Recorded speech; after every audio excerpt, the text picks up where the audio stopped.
All right, this is the second recording of the um, experiment one video. Again, I'm going to look up this way because there's a camera there. So I'm going to be looking at this one so that I can actually go. And I think you have already have a screen share here, so you should be able to see this now. Let me make this slightly bigger so they can actually see it a little bit easier. So basically, once you acquire your data, what you want to do is you actually want to create Excel spreadsheet using your data. Your data contains, well, I mean, there are actually things that you have to think about because what value, what data, what part of data is actually usable.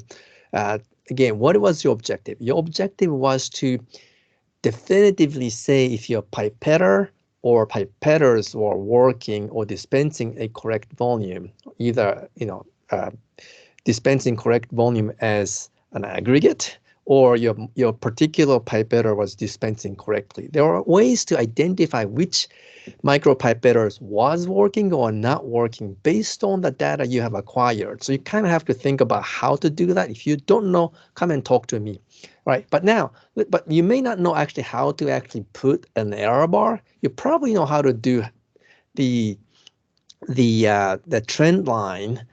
So because you're actually getting like dispensing volume or actual volume, whichever one you're using, and you have the mass, you have triplicate data, so you can actually get an average.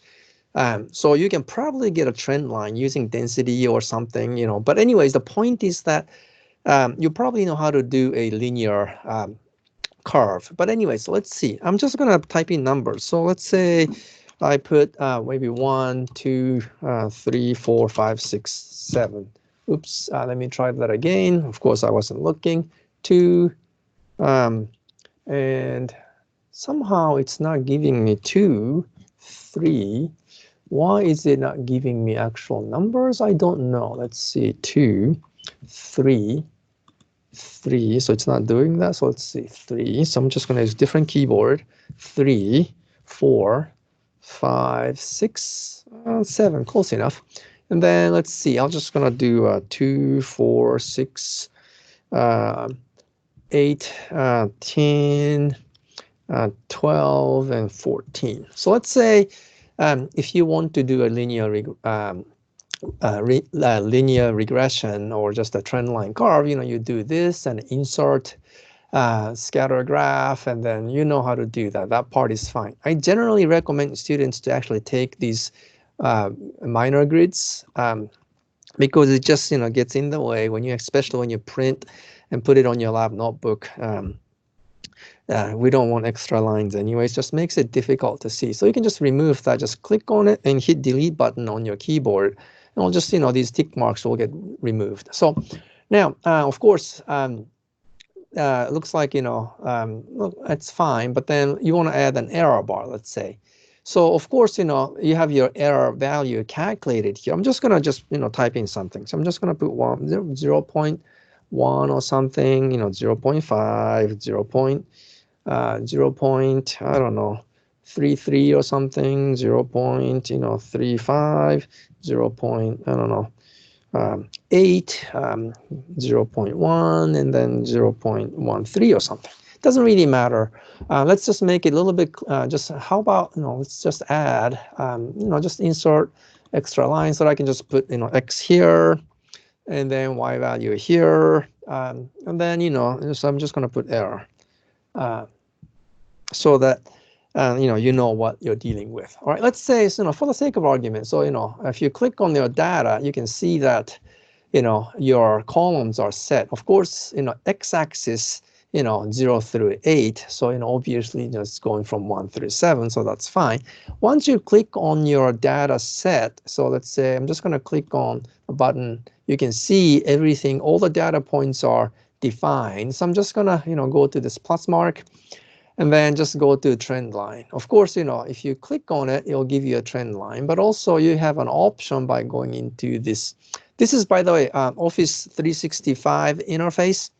So if you use a school computer, that's W&J standard issue, then you'll get this particular interface. But if you have your own computer, and if your computer is not updated in Office 365, you may have Office 2016, 2019, or 2013, depending on which one you have. The interface may look slightly different, so keep that in mind. But anyways, this right button, just there's a cursor here and linear, more options. If you go to more options, they'll give you more options. Of course, it's not showing up here, so let's try that here, and trend line, just more options. And then I'm just going to put more options now here. Display a equation on chart, and then you see y is equal to 2x. Of course, you can just move this slightly. Of course, I can just change this chart title to, I don't know, just a demo. Oops, my keyboard, this one doesn't work, so demo plot. Demo plot, right? So y is equal to 2x, that's fine. And then of course, if you click on the chart trend line, you'll probably give me a it doesn't give me that option, so I'll just go to trend line one more time. More options, and then display r square values. Of course, r is equal to 1 because I just made y is equal to 2x plus 0 anyways. So now of course you want that in error bars. How do we do that is the real question. So now of course if you plot plus sign here, there's an error bar option. So of course if you click on it, something shows up and looks like an error bar, except that this looks pretty much the same as everything else. And then when you look at your error, it's not really looking at this particular cell. I mean, but you see these, when you click on it, it's referencing something, but it's not really looking at this particular sign. Of course, if you look at your data set, going back to the chart elements, if you click on your data set, that will define which cells that your trend line is looking at. So obviously, if you look at the error bar, if it's not defined, Excel is not looking at what you want it to look at. So what you can do is, let's make sure that, let's say you want the vertical error bar. So if you just click on the a horizontal error bar and hit delete, it'll just give you the error bars for vertical error bars. Of course, it's not still referencing. So what we can do is we can actually change that by going into error bars and option, more options. Or again, if you do standard error, again, that's not it's a standard error based on something, but you don't know what it's doing. And when you don't know what the program is doing, you don't want to count on it. So in standard deviation, it does this nonsense things. So these lines. So again, you don't know what it's doing. So you can't really count on the built-in function that Excel gives you unless you know what you're doing, right? So in this case, more options. And then, you want error bars on both directions. I'm just going to click on both instead of minus or plus sign. Also, end style, I'll just use a cap instead of no cap, because no cap is just a bar. Cap will, give you some lines. And then, instead of standard error, which you don't know how the standard error is calculated, I'm just going to custom, because I calculated the standard error for these cells, for the sake of argument, let's say. So, and then specify value. And then this particular cell, I'm just going to highlight on positive direction. And also here, I'm going to highlight on the negative direction the same way and hit OK. So now when you look at it, so these error bars looks like it's, this one looks pretty big, 0.35. This one's 0.2, 0.5. But again, it doesn't really look right because it's not, well, maybe I didn't define the area right. Let's look at it. So let's look at trend line, error bars, and more options. So let's see, custom, specify value.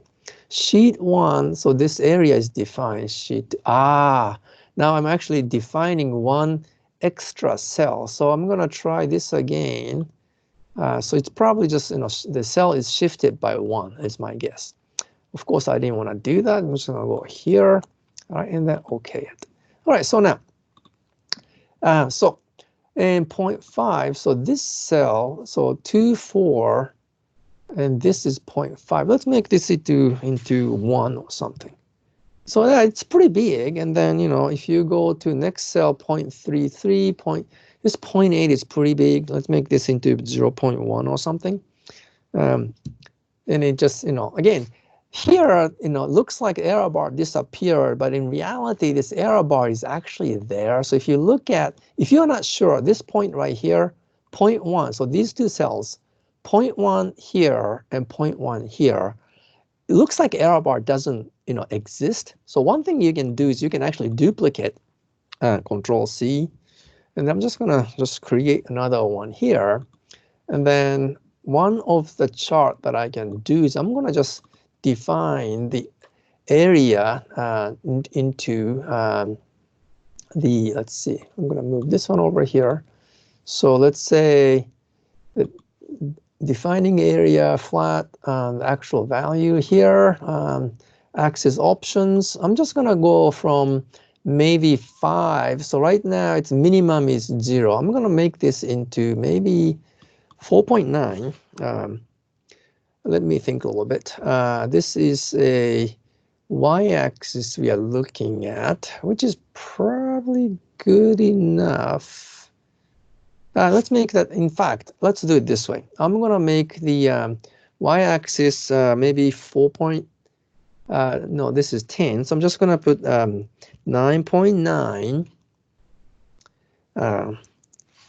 and through 10.1 maybe. No, let's make that a 9.8.